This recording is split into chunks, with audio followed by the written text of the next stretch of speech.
There is so much happening here right now. Let's start with the base. Are you okay, Al? Okay, so if you look right down, there's the dirt. Yeah, so just below this concrete pad, there's about 6 inches of granular fill. And then on top of that, there's 11 inches of concrete. This is the concrete base that we're on.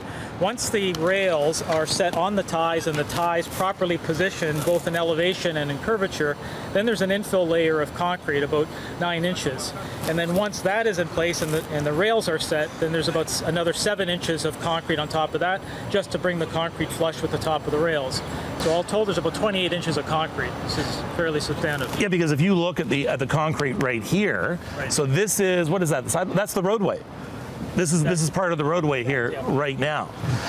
Now everything is intricate. This is not a matter of throw the rails down and hope the streetcar fits. Angles, everything is intricate. Yeah, so this is carefully surveyed with our crews and the TTC.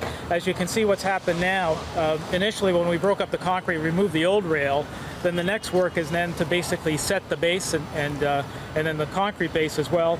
And then the TTC crews have essentially pre-assembled the rail on the ties, and you can see that work taking place here. Take a look at all this, folks. I mean, you've got the rail, you've got the ties, the cement, but then you have all the wiring that goes into it in very specific spots for switches, just simply to power the rails. Because what a lot of people don't realize is that the rail it's one part of a circuit, so this has to be electrified as well. Exactly, and this is the work of the TTC with their conduits. Conduits have to be established, set in place, properly placed. As you can see here, this intersection with all the rails and the different switches, probably one of the most intricate rail projects that we've done in the city. You can see it's a major intersection with quite a complex rail system. It is phenomenal. I just need, guys, I need a shovel or a pickaxe. What do you got? I need a shovel or a pickaxe.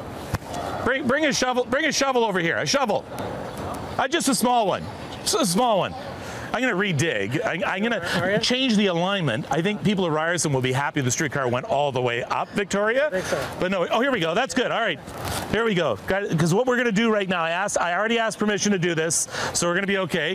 What's your name? Tony. Tony, I need you to come over here, and I need just a little hole right there. I'm going to bury a lucky toonie. Oh, yeah? Oh, yeah, they're going to bury a lucky toonie, so I need a hole. Yeah. So give me a, all right. Okay. Ready? All right, there it goes. Can you see it? Yep. All right, there you go, Tony. That's the lucky toonie. That's going to make sure everything goes along problem-free. Fantastic. We appreciate that. If it worked for Team Canada, it can work for us. It'll work for us as well. It's not a loonie, though. I think it's inflation. It's a toonie, yeah. All right. Michael D'Angelo. And Tony, honestly, to you and the crew, I've been watching such an incredible job that you guys have been doing here. Absolutely incredible.